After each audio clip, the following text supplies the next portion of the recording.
When it comes to developments, what do you think you see first? Games, comics, TV shows, movies? You name it, we got it all. There are a lot of things that started as early, but changes a lot of things in order to make the things standard for audiences alike. Like networks, gaming, or more. So, in this video, I'm going to take a look at some of the things that got changed during development, and let's see where we are today and see how it was viewed to the light of day. So, in this video, I'm going to go over the development outbreaks. Let us begin.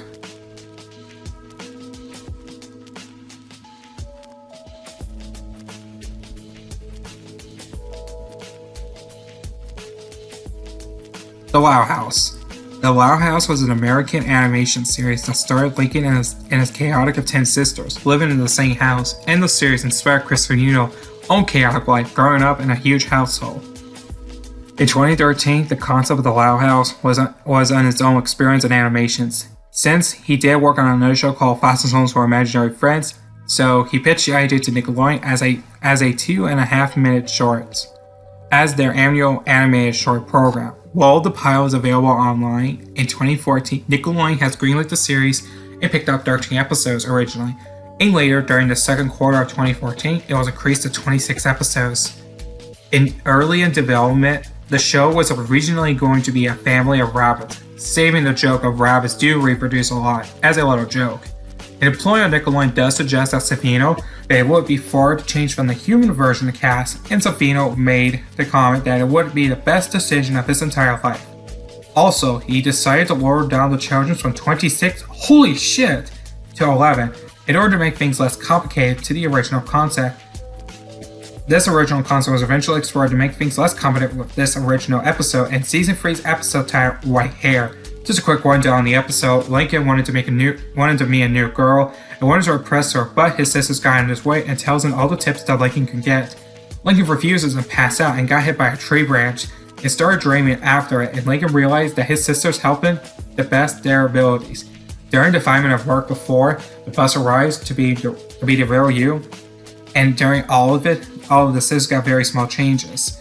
The second oldest sister, Lenny, got the most amount of changes. Originally, Lenny was intended to be an 8-year-old girl who had powers like Superman, but the decision was changed was unknown.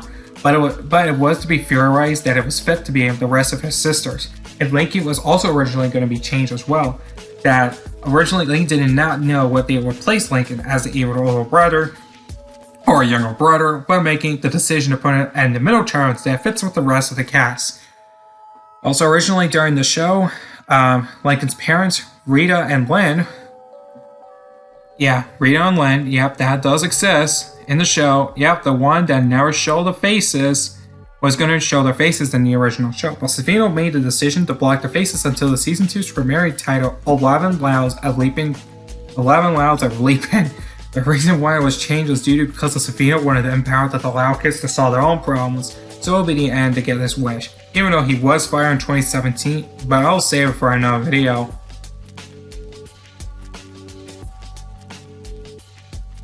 Sonic Saturday AM. Sonic Saturday AM was an American-Italian TV show that ran from 1993 till 1994. The series would star Sonic and Princess Acorn Sally forming the Freedom Fighters to overthrow Dr. Robotnik out of his ruling system. The TV show was much darker and more serious, more into the lighthearted series, The Adventures of Sonic the Hedgehog. The series was ultimately cancelled after Disney brought out ABC and put their programming shows instead. While The Adventures of Sonic the Hedgehog was eventually saved by putting on their sister network, Toon Disney, however, Sonic Saturday AM wasn't the case, and it was fell to obscurity. Somewhere before 1991 or 1992, it's an unknown exact year what they planned to attend to, Sega wanted to produce 2 shows to figure out the tone of the animation that people wanted to see. During this development, there was a lot of information regarding to it. Early designs for the show was made. However, the series came to light somewhere in October 1993 in a light novel series and the Sonic Post magazine special. This development had the idea of featuring hipster and 90s with sunglasses including Princess Acorn, Johnny Lightfoot, Joe Sushi, Pork Lewis, Tux Chirps, and Flicky. This idea became the Freedom Fighters. From the Sonic series, there is one noticeable thing. Tails has been absent from the series, and they had to redesign all the characters to match what it looks like, and it took them 11 months to make what it originally during the series. Originally during the series, Grounder was originally going to be intended to return as Dr. Robotnik's psychic, but Saturn was removed from the final cut of the show. No scratch was even found during its development life. So during this popularity of the United Kingdom, the show was received very well with audience alike. There is one noticeable thing that's during this production.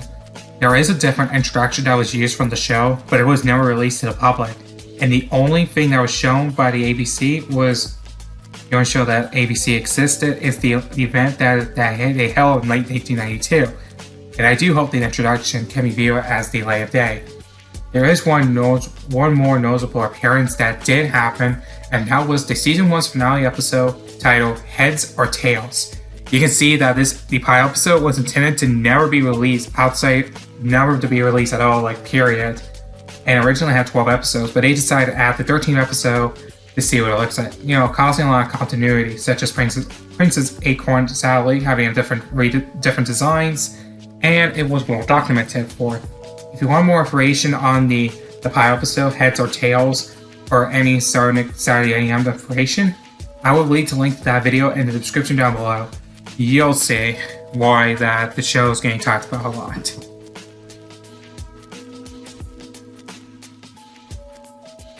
Adventure Time. If you've seen the pilot episode of Adventure Time in the Nicktoons shirt, yeah, it's that one.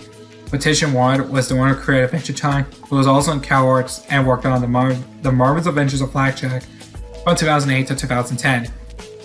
Ward wanted to use those moments for My Neighbor Totoro was an inspiration and was a starting point for him. It was first shown to Nickelodeon in 2006, and then in 2008 when Federated Studios rebranded to Random Cartoon Series. When Federated Studios pitched the idea to Nickelodeon, it was rejected a total of 6 times. What the fuck? And Federated Studios started to looking for a network that's when they approached Cartoon Network. Cartoon Network gave Ward a chance to create a sample test of an episode called The Enchilada. Quick friend and Prince Bubblegum goes to a spaghetti supper date, which implies that Finn was originally intended to date Princess Bubblegum in the series. But to teach Finn that Bubblegum was 18 and Finn was only 13 years old, Bubblegum rejects him. But what's even brought on board was Rebecca Sugar, about same-sex couple, which she was also brought into the show, and also made a show called Steven Universe. So Rebecca got her wishes in two ways. One was a non-binary character, which was Beamo, which was never revealed its gender. Originally, Beamo was intended to be a girl based on how the voice works in the episode. In an episode of Piano Cake, that Beamo's voice was different from the original. And Marcy and Bubblegum dating was confirmed in the series finale title Come Along With Me. Originally, also in the series, Finn and Jake weren't going to be brothers, but instead Finn has Jake as a pet. But it was way too similar to Dookie from Johnny Test, so they were changed to brothers instead. But more is known such as Finn's crush on Bubblegum, which originally intended to be an arc series, but as in the first episode of the series, it was changed to build more of a relationship. What's even more is that the setting of this changed more like a follow-up touch from the original pilot, and the introduction changed from the three-headed wolf during the original introduction, never made it to the final show. It says that rumor was that it was supposed to be a prototype of the Party Wolf, which appeared alongside the Ice King, where the island is a girl, who doesn't like the way he treated her. But it's safe to say that more violence was added, because if Nick picked this up, it wouldn't be the last thing, wouldn't last that long, but I'm glad they put it on Cartoon Network because we did not know what would happen to Adventure Time. There's just a lot of changes that was made to the show, such as Bubblegum kissing Finn in the cheeks, Jake being the old Internet Explorer back in the days. You can see what was happening. And Princess Radicorn design was changed tremendously to make it stand out more of a final touch-up. So yeah, that's kind of awful, but I'm glad that Adventure Time is probably one of the more comedic series that we have as of today.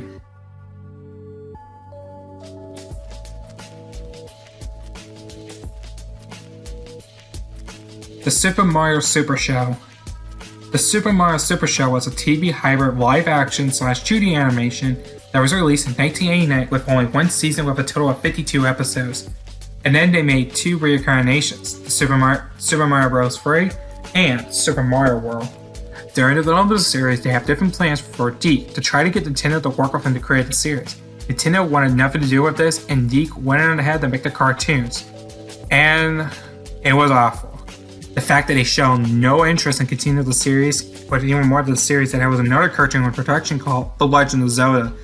And instead of them having its own time slot, it was moved to the Super Mario Super Show on Fridays only.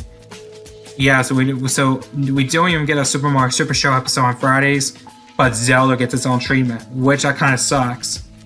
Nintendo requires DiC to pay expensive royalties and an unusual agreement for children's programming at the time, which was really expensive back in the days. A few pieces of considered artwork has surfaced from the early designs production of the show, and some of them were somewhat more accurate to the games. More noticeably, King Koopa's design, while others were far more loosely based on their official designs. One such piece of the posters featured a much different depiction of Mario and Luigi, which which is using the same clothing color for the Super Mario Bros., who are brandishing as a plunger, and a monkey branch as weapons, a yellow capped toad, two large Grumson Tornado, a flying green bird being run by a Sniffit holding two Beezer spears, a large purple frog monster with a necklace possibly warped during its time with a hammer bro and toe, a flying yellow pigeon, two Hoopster with distant heads, one of them has a worried expression, a green tricycle, a pelican-like Emperor's holding a muscular red bomb by a fuse, a giant red octopus with blue arms, possibly a complete interpretation of Blooper during its development, two worms-like creatures with sharp teeth and long tongues, possibly piranha plants, and some goggle-wearing long-tongued aliens stopped spacecraft with volatile face-like fronts, possibly intended to be the Lakitudes, and King Koopa.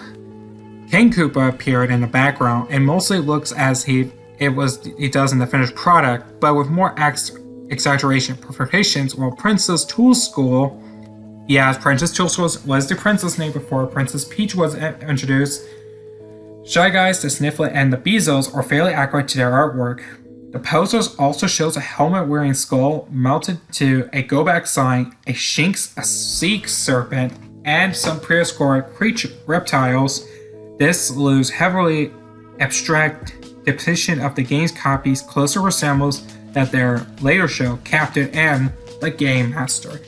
There was intended to be an episode titled El Koopa and his 4 Goombas, and a cover song in every episode, including Gimme Shelter, Love Potions number 9, and Ain't No Mountain High Enough. Additionally, every episode without a cover song contains a unique piece of music suggested by that DiC replaced the last copyrighted music songs with the original ones, so at the very last minute. So that said, it's sad that one of the more successful Mario cartoons back in the days got canceled on Nintendo's end, so they could work on something else. It's just bonkers. Really useless, and I hope that the show gets more justice to be received. What's even more unjustifiable is that new episodes of the Super Mario Super Show had new episodes every single day for 4 days per week. Yeah, you can see why they wanted the show to be canceled as fast as possible. I can see that why. As a live action show, I can see that why.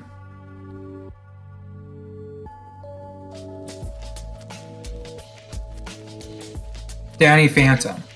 Danny would seem to fit well during the script, right? Well, Danny Phantom went for a bunch of changes. First, it was a show released in 2004, and it was ended in 2007. Who could have had Jackie, Billy, Kenny, and Davey?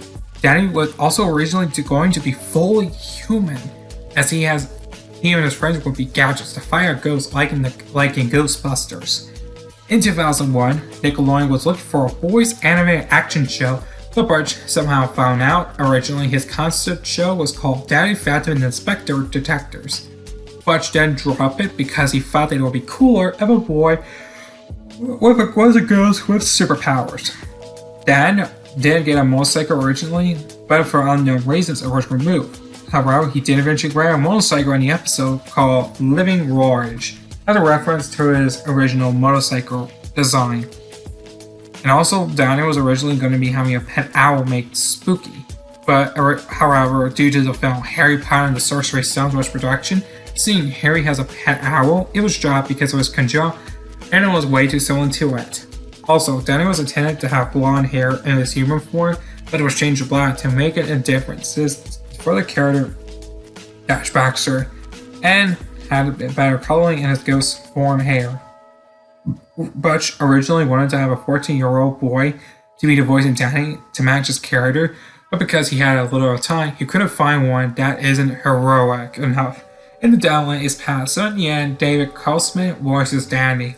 Danny was going to have a second link relationship with Sam, but Butch dropped the idea that it felt like it was fast, so he wanted Danny and Sam to start the build relationship and work their way up on the original show. Yeah, so Danny Phantom is one of those few shows, but yeah, hopefully we get some more development information. There's not a lot of development information regarding Danny Phantom, but hopefully we can get more development as time goes on.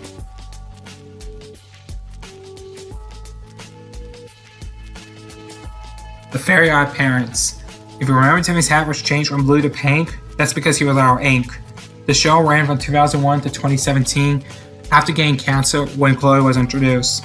Before the show even began, Butch worked on Johnny Bravo. Originally, Fred Seibert, the creator of OER Cartoons, wanted Butch to pitch his idea for a series. He did at first decline, but after Johnny Bravo was finished, Butch wanted to get a new job. So he went out to Fred and said that there was only one slide left, so he quickly came up with the show called The Very Odd Godparents, originally known by Oh My Gosh Parents, then Fairy Godparents, and now The Very Odd Parents. Before development started, Timmy was originally intended to have red hair, but was changed around to avoid any semblance to Vicky, who is the babysitter originally.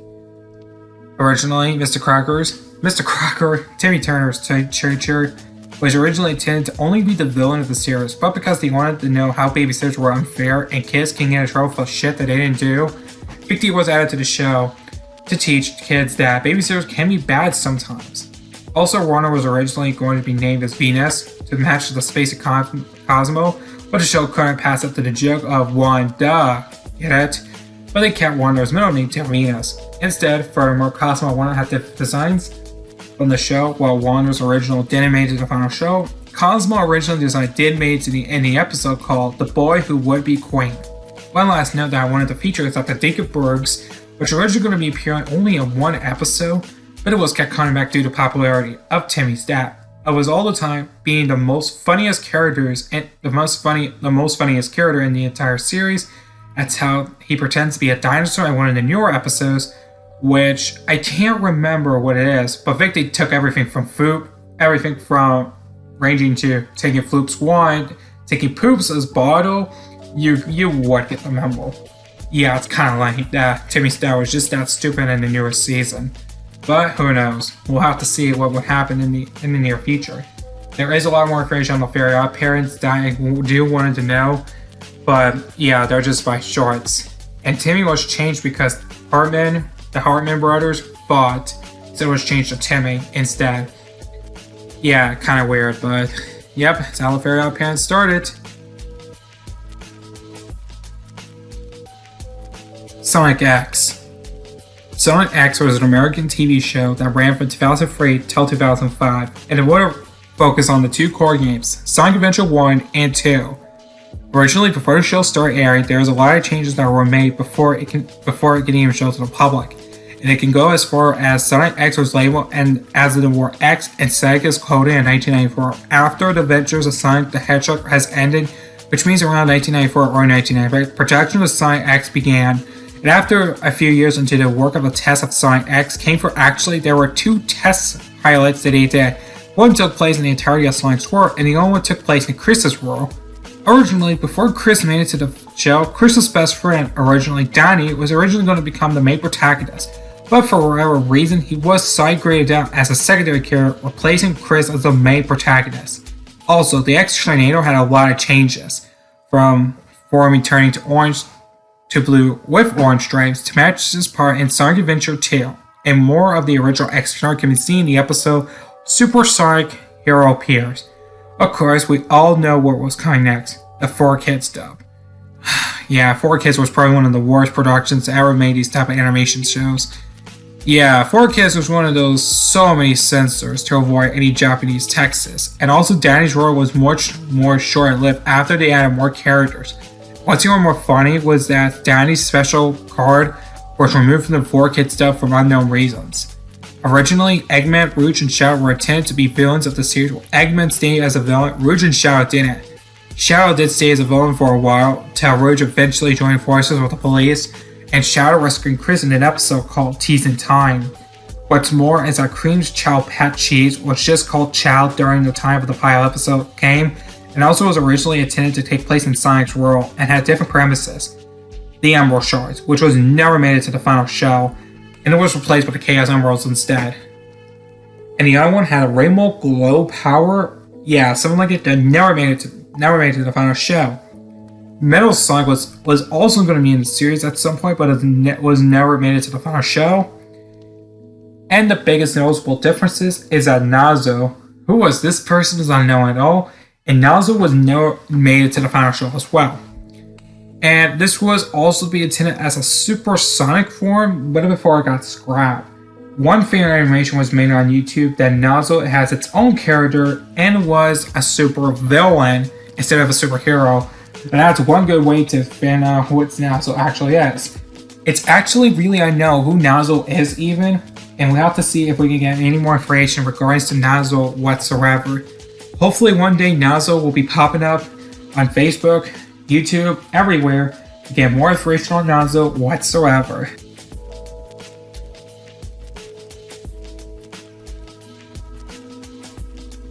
Fire Emblem Fates.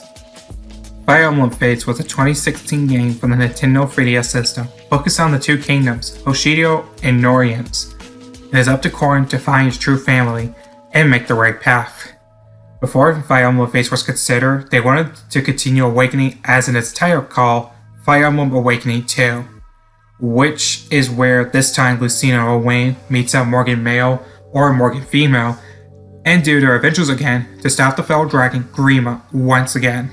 But after a chosen system stepped up to their game, they wanted a completely different game, so they made the game in the future basically like a sequel to Fire Emblem Awakening.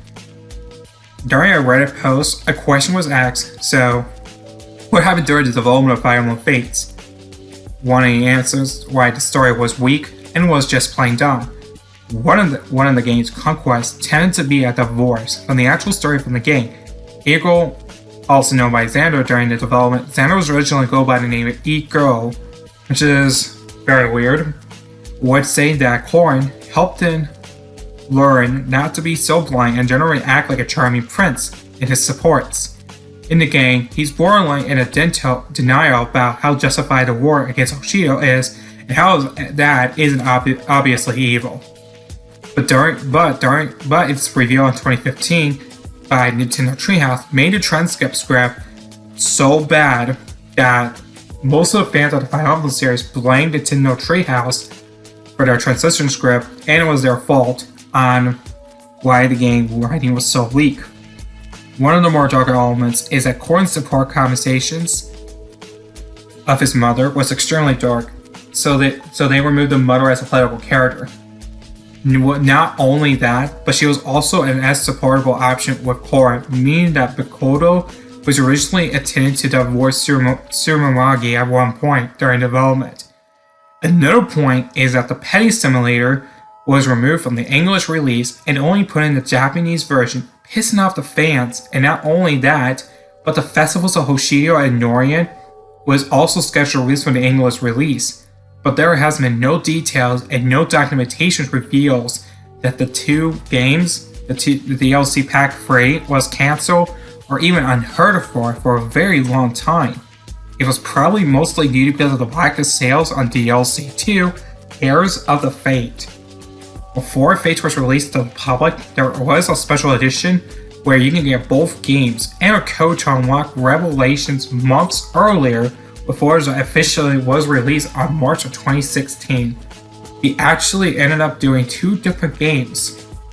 That's how Fire Emblem Fates, Birthrights, and Conquest was released as of today. Pretty dumb if you can ask me correctly. They changed at the very last minute. Now for the support ranks. So if you do not remember, Fire Emblem Fates was the first Fire Emblem game to introduce by support conversations, with core and male being married Niles, or core and female married Reject. But did you know there were more options available for the female version than the male version? Oh yeah, the female version originally had 2 more buy plans that was revealed, but those ultimately was canceled. One of which was Camilla and female Corrin was originally intended to be a support rank each other. It was canceled for obviously for family reasons. And the other one was Azura, was also intended to be a Corrin female support as well. It is unknown why they actually canceled, with no documentations knowing why. The 2 support conversations was canceled today. But we can also see that why Fates was something that the game was very weak in writing. If Fates had a little bit more time to develop the game, I could assure that Fire Emblem Fates was probably would be one of the best Fire Emblem games I have created for the entirety of the realm.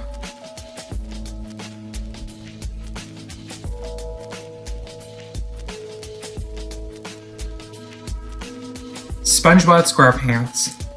SpongeBob SquarePants was a 1999 Nickelodeon show that is starting to focus on SpongeBob's adventures and the Bikini Bottom. To this day, the show is still running to this day, including two spin-offs, The Patrick Star Show and Camp Coral. Before the original SpongeBob SquarePants show started, there was a lot of information regarding to the show, and it was created by Steven Hillenburg, and became fascinated with the ocean as a child and began developing for the show. At a film festival, he met Joe Murray, the creator of Rocko's Modern Life, and he was impressed by the style of the film and offered Hillenburg a job and joined as a series director, and later, during the 4th season of Rocko's Modern Life, he took up the roles of producer and creative director. Burton Olsen, one of the writers of the show, encouraged Hillenburg to pitch his own show to Nickelodeon of the show, The Intertidal Zone. Before it started, SpongeBob was originally known by Bob the Sponge, but it was changed because it was a buddy like Ren and Stimpy. Yeah, so thinking it was way too similar to Ren and Stimpy just unbelieves me. Then it was changed to Mop, which was copyrighted. Wait, what? And then added more characters to the show. Patrick, Mr. Krabs, Pearl, and Squidward was added on to the show, and voices of the series was hard to be chosen to be determined of its right missed voice. So, because of SpongeBob's voice actor, there's a lot of SpongeBob voice actors that was considered to be in the show. Plankton sounds too old, and we have Bubble Bass's voice actor who also tried to play SpongeBob, but SpongeBob was the lighthearted show. So, it was chosen by Tom Kenny. Was chosen to voice of SpongeBob in the show, and it's time to begin. SpongeBob was known by Sponge Boy, and the show was originally be called SpongeBob Ahoy, but it had to be changed because of use of a Mop product. So Steven made him SpongeBob SquarePants. During development, there was another show that was aired during this time called Snaz and Fondue, but unfortunately it got canceled after the creator left the show. And Steven finally made production of SpongeBob SquarePants, the show. Finally, the legendary show got its production filled. While there was a pilot episode of the show, it was never released or actually shown up to the public. The only way that anyone can actually view the SpongeBob pilot episode was to get your hands on the Nicktoons VHS release, basically showing a lot of the early concept footage, and only Nickelodeon employees were only to have it. And it was actually only shown off to the Nicktoons Film Festival in 1998. And people who own the copy may post it online, but luckily, as of today, the full pilot is actually uploaded online and it can be viewed as of today. And there's just a lot of more information on SpongeBob, but it's just a puzzle we gotta solve. So look around YouTube, and I guess that you can find some more information on SpongeBob.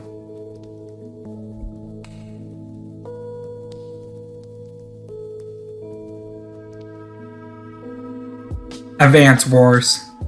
Advance Wars was first announced in January 2001 when Nintendo France gave new Game Boy Advance screenshots exclusive to the French gaming sites, which include screenshots of the game titled Game Boys War Advance.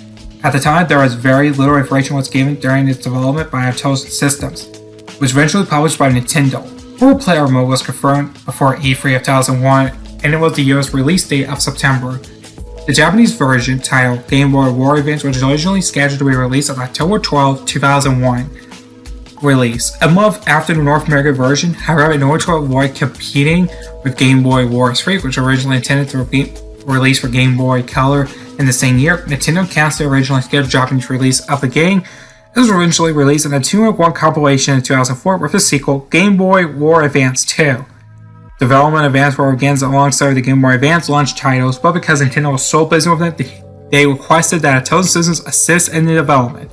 Director Makoto Shimogi commented that in the early stages of development, awful features of Nintendo Systems coming up with unique game mechanics for upon percentage of Nintendo, typically being told it was too superficial or not balanced for our general audiences, which point they began working on adjustment. The game was designed with a Game Boy Advance young children audiences, given that the game pop design with bright colors, brown carries and comedy. Shimogo commented despite of this, the majority of purchases were targeted teenagers in order to cope with playing a strategy game to handheld with the younger audiences. Shimogo and his team made a game featuring waves of excitement. They compared to this how long films would have introduced calm periods in order to have good pacing. Shimogo discussed how various developers introduced elements for their favorite games into their games. He gave examples which is including a developer who was a fan of shooters, designed the moving system to work and allow players to control their units down to a perfect centimeter, as well as the developer who was a fan of rhythm games, adding a rhythm to how the unit moves. Nintendo Systems also intended to cater to those who have more shares and interest in the weapons and concept designs. As a result, they follow real history and development these aspects through making deformed versions of their weapons rather than duplications. The story settings of the game were designed not to be gritty and serious, but still to be topical in order to ensure the game was balanced, and designers had to play through math several times to ensure that it were not unbalanced. Shimogo commented that once he became more serious with the game, it became hard for him to judge what it would be like for a novice to play. Through the contrast goal to ensure the difficulty level is right enough to allow a large number of people to play it, authorities his comment was sent out to other staff members to ensure that he got it right. From then on, the game is sent to Nintendo's debugging team, who would then provide insight of the balance of development team who may adjust accordingly.